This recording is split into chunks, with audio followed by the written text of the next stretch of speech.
Hello everybody, this is Jeffrey GT7 and welcome to the episode.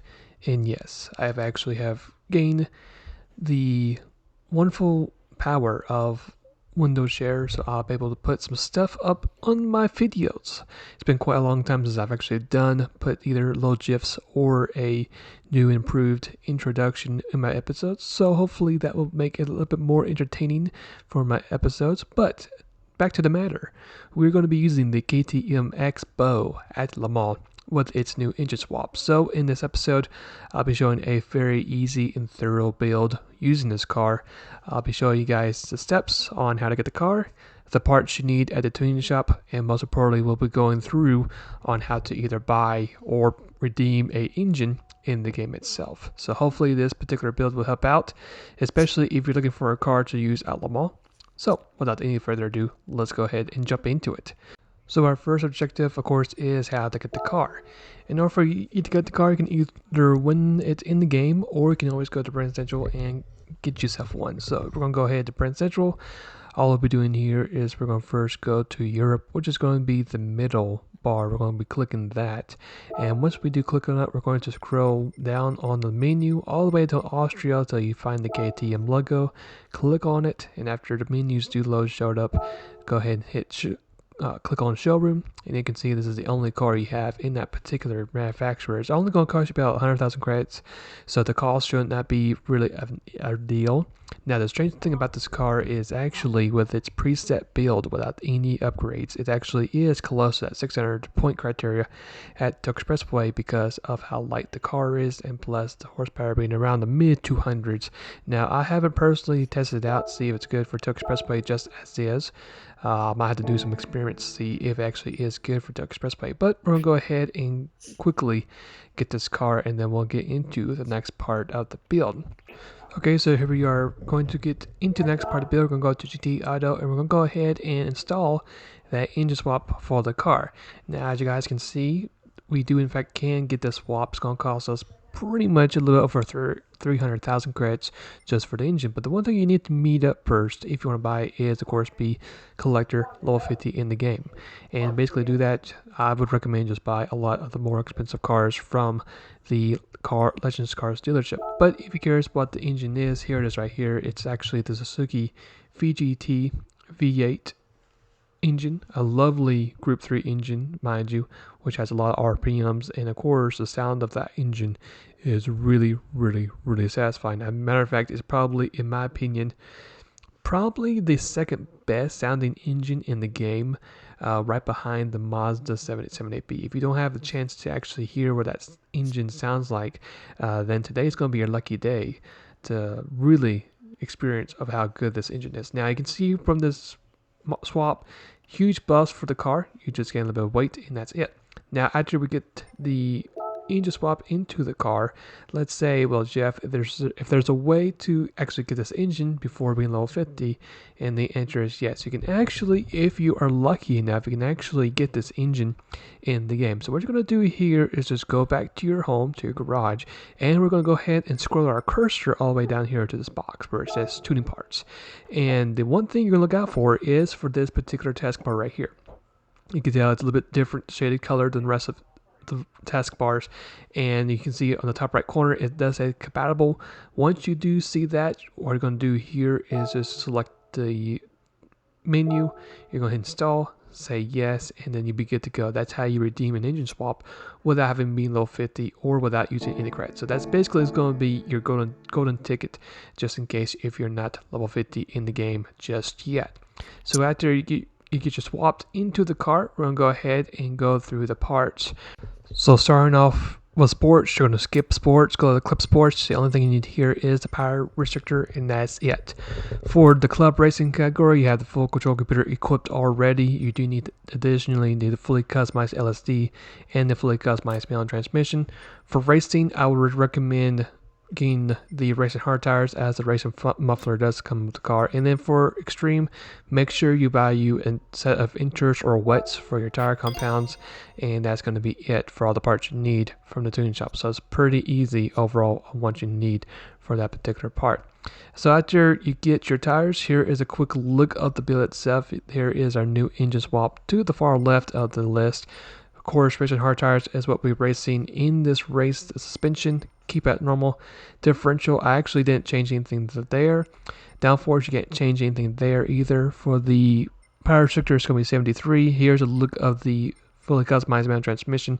It's supposed to look like something like this, and if you're curious and want to match up everything on the line, here's a quick line graph.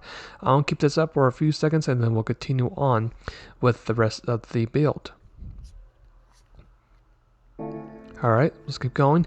And for the other part of the list, you can see there's nothing back here, and that's going to be it for the build. Now, the one thing to mention for Le Mans, you're going to have this kind of weather. You're going to have rainy weather, and then you're going to have sunny weather as well.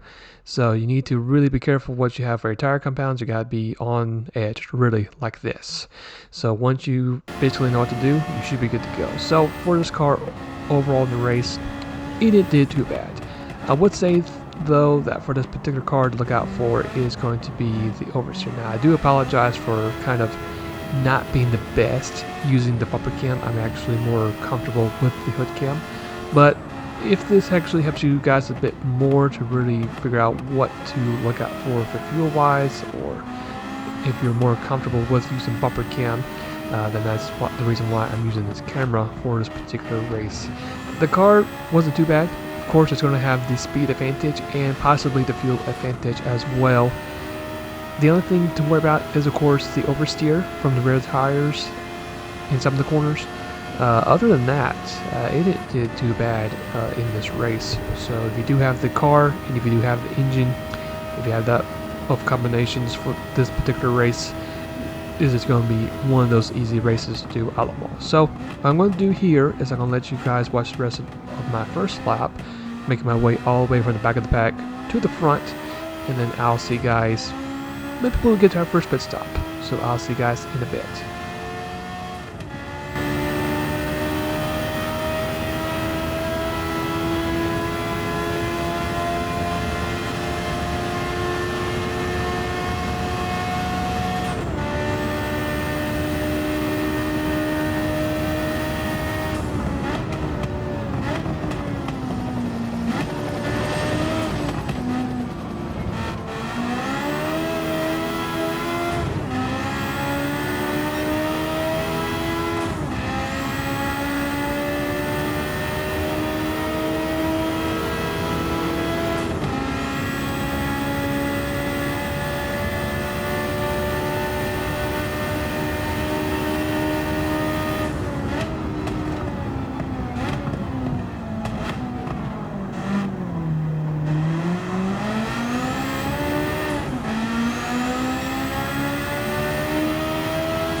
Okay, so we have fast forward to pretty much the end of lap 3, and we got ourselves quite a big lead. Now we got ourselves quite a very impressive rain system at the track. Matter of fact, we're actually losing a bit of grip for this car. You can already see the car is in fact slipping and sliding very aggressively.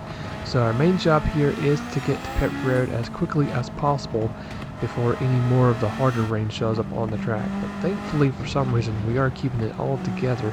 And usually this is a very good and prime time to actually switch into inters, which is going to give us quite a big advantage over the rest of the field, since the rest of the field is struggling on the track with their slicks. So as you can see right there, even doing a little bit of Tokyo Drift, we were able to manage to keep the car in one piece, which was quite a miracle.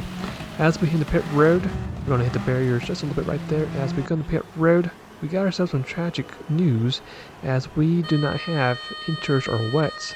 Now, I did bought those tires. That was actually the fact after I did this race. So that's why, if you guys are confused about that, this race was taken prior of me showing you what to do. So if you find yourself in a very tight scenario, here's what could probably help you out, just in case if you do forget to get the inter tires. So just go to your settings, and what you're going to do here is turn on your active stability management and your counter steer.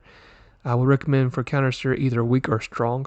And once you get back into the race, you can still tell the car is very loose, but we have control over the car. We might lose some time, but after that, we kept our head clean, able to manage to do only one stop, which was quite surprisingly, and got ourselves the win at Le Mans. So yeah, it was quite interesting having to fight that wet weather for a solid 3 or 4 laps, because we had another storm come through, but we managed to survive. So we got ourselves that sweet clearance bonus, and that's going to be it for this episode. So here's the next preview of the next episode. I actually had a request to do just an ordinary 600 pp run, and I thought it would be a good time to do an up-to-date build using the McLaren MP412C. I have used this car in the past. It's just been quite a while since I've done it, so I'm looking forward to show you guys what I can do for this particular build, and hopefully it will help you out at Tokyo Expressway when we do cover this car in the next episode. But hopefully you guys enjoyed today's episode. Hopefully that KTM Expo build will be a big help to you at Le Mans, and hopefully you do have the right tires for that race. Otherwise, it's not going to be any fun being stuck in that very extreme wet weather. So if you enjoyed today's episode, why not go ahead and leave a like. If you loved this method of me showing you guys a very thorough build, like see more like content later in the future, why not go ahead and hit that subscribe button, and go ahead and turn on that bell on for notifications as well.